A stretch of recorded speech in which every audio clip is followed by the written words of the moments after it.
sur ma chaîne YouTube pour une nouvelle book review. Alors je sais, j'accuse un retard énorme en matière de book review, j'essaie de le résorber petit à petit, mais c'est franchement pas évident. Donc on va y aller doucement et je vous demande encore de m'excuser pour ce gros retard.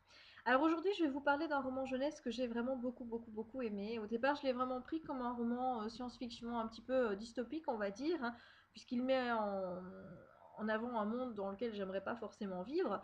Mais quand je regarde un petit peu l'actualité de ces derniers jours, eh bien, je me dis que finalement, on n'en est pas loin. Et c'est pour ça que je me suis dit, bah voilà, on va faire une petite book review sur ce roman-là avant toute chose. Il s'agit de Little Brother de Cory Doctorow aux éditions Pocket Jeunesse. Voilà. Alors, pour vous parler un petit peu de l'histoire, eh bien, on suit un jeune garçon, un petit geek qui s'appelle Marcus, qui, comme tout geek, hein, il est passionné d'ordinateur, il maîtrise les PC comme vous et moi ne les maîtriserons jamais. Il s'intéresse à tout ce qui est informatique, au code informatique et compagnie. Et outre le fait de jouer à des jeux en ligne, sa grande passion, c'est de déjouer le système de sécurité de son école pour montrer qu'il n'est pas infaillible. Voilà. Et donc à l'aube de notre histoire, eh bien, on retrouve Marcus qui est sur le point de sécher les cours avec ses copains pour se retrouver sur le lieu où une énigme va être, où des indices pour une énigme d'un jeu en ligne sont dévoilés. Et donc comme il veut être le premier, puisque c'est un travail en équipe et compagnie, et qu'il veut être le premier avec son équipe à avoir les indices, eh bien il sèche les cours. Sauf qu'au même moment a lieu, donc à San Francisco, la ville où il habite, un gros attentat. Il y a un pont qui saute. Ce n'est pas le pont du Golden Gate qui sort, mais qui saute, mais c'est un autre pont qui est très important, notamment pour relier l'un côté de la ville à un autre.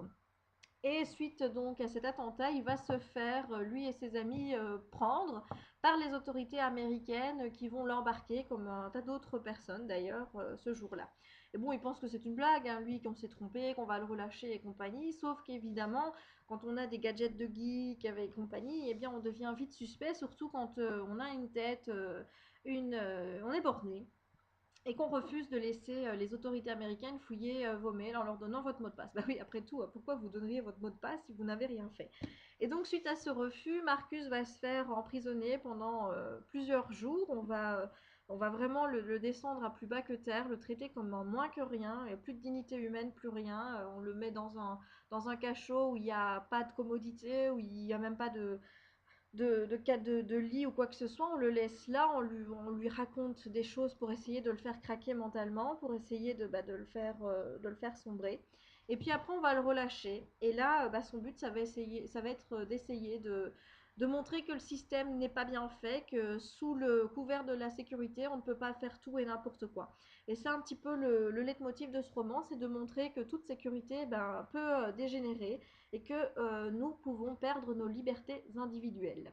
Voilà, donc c'est un roman que j'ai beaucoup aimé, même si je dois vous avouer qu'au départ j'ai eu beaucoup de mal à rentrer dedans parce que c'est vraiment un roman de geek. Voilà, donc moi je suis une petite geek, hein, je suis une geekette dans l'âme, hein, j'aime bien Internet, je suis scotchée sur mes bouquins, etc. Je suis une geekette littéraire si on veut, mais je suis pas du tout une geekette informatique. Donc du coup, quand l'auteur va m'expliquer ce que c'est que les langages cryptés et compagnie, et ben moi je vais me retrouver là en train de dire, ben c'est quoi ça, qu'est-ce que ça co, moi je comprends rien.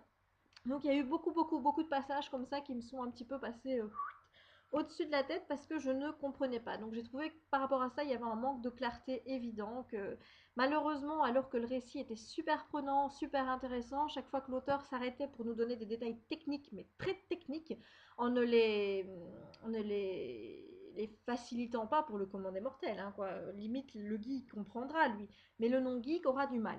Et donc c'est vraiment le gros défaut que j'ai à relever par rapport à ce roman-ci, c'est vraiment les détails techniques qui étaient parfois un peu trop nombreux, un peu trop compliqués, qui faisaient un petit peu, me faisaient sortir du bouquin, alors que j'étais vraiment concentrée sur l'intrigue. Mais à part ce point-là, j'ai vraiment adhéré à tout. L'histoire est vraiment très prenante.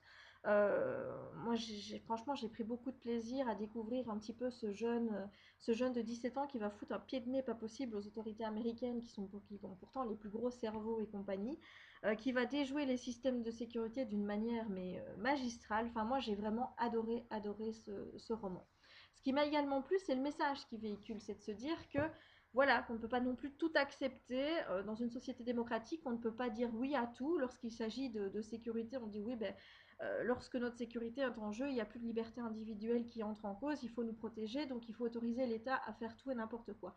Non, moi je ne suis pas d'accord, je suis désolée, le respect des libertés qui sont défendues par la Constitution doivent être respectées, et c'est aux autorités à réussir à trouver le bon compromis pour justement arriver à sécuriser la zone, ou à faire qu'en sorte on se sente en sécurité là où on vit, tout en garantissant à ses citoyens le respect des libertés individuelles. Je n'ai pas envie que l'État sache tout ce que je fais de ma journée. J'ai pas envie d'être fliquée de A à Z. J'ai pas envie qu'on dise tiens, Jessica, à telle heure, elle était à la gare de Namur, on l'a retrouvée après à Bruxelles, ensuite elle a été à Tournai, et puis qu'on vienne me voir et qu'on me dise est-ce que tu peux m'expliquer pourquoi est-ce que tu as été dans ces différentes villes-là. Mais je fais ce que je veux, mon petit père. Voilà. Donc c'est ça que j'ai beaucoup aimé, c'est ce diptyque entre ces libertés qui sont, entre ces principes en quelque sorte qui sont importants, donc le respect de la sécurité, mais également le respect des libertés individuelles qui n'arrêtent pas de rentrer l'une dans l'autre ici, de se combattre. Et ici, ben, clairement, on voit que l'État met l'accent sur la sécurité en disant au, au nom de la sécurité, ben voilà, nous on va s'autoriser n'importe quoi. Et là, moi je suis pas d'accord. Et moi je dis, ce livre il est génial parce qu'il va justement permettre aux jeunes de réfléchir à tout cela et de voir à quel point il faut se battre pour ses libertés, qu'il ne faut pas laisser l'État faire tout et n'importe quoi. On est dans un État démocratique. Nous avons nos ancêtres qui se sont battus pour le respect de ces libertés-là. Nous ne devons pas aujourd'hui y renoncer sous prétexte que nous avons peur du terrorisme. Voilà.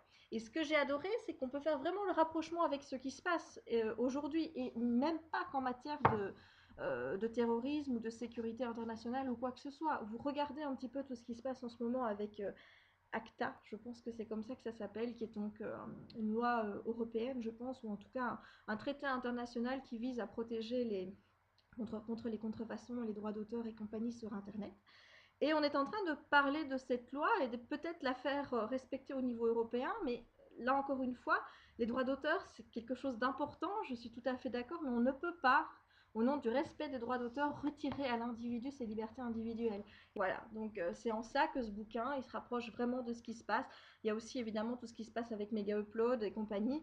Vous pouvez vraiment retrouver un écho de l'actualité dans ce roman. C'est vraiment intéressant à lire, ça vous fait réfléchir, bouger les petites neurones, moi j'adore. J'ai beaucoup moins aimé la fin par contre, tout simplement parce que j'aurais aimé qu'elle soit différente. J'aurais aimé qu'on ait une fin où il y ait vraiment des vraies mesures qui soient prises et pas quelque chose en demi-teinte comme c'était le cas ici.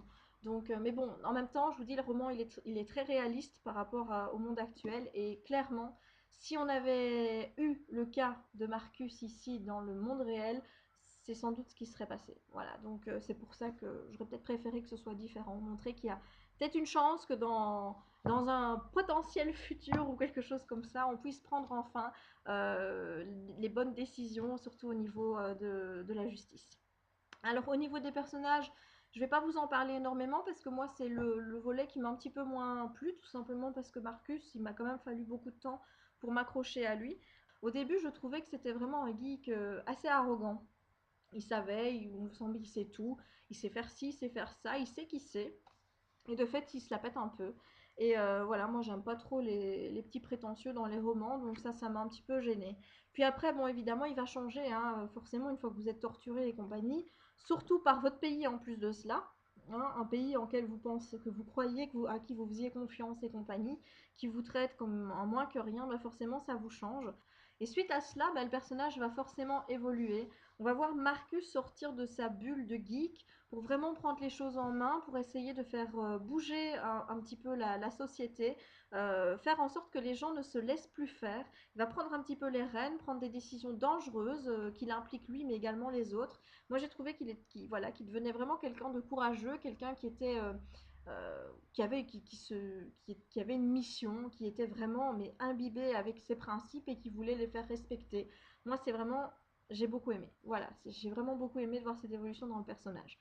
Il y a également un personnage féminin, sa petite copine, Ange, qui elle, bah, c'est la petite bulle d'oxygène. C'est vraiment le contraire de Marcus, qui lui est quand même assez sérieux, assez réservé.